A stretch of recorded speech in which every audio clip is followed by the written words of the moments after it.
إن المسلمين والمسلمات والمؤمنين والمؤمنات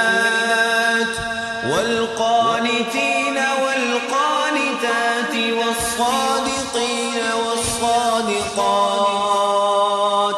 والصابرين والصابرات والخاشعين والخاشعات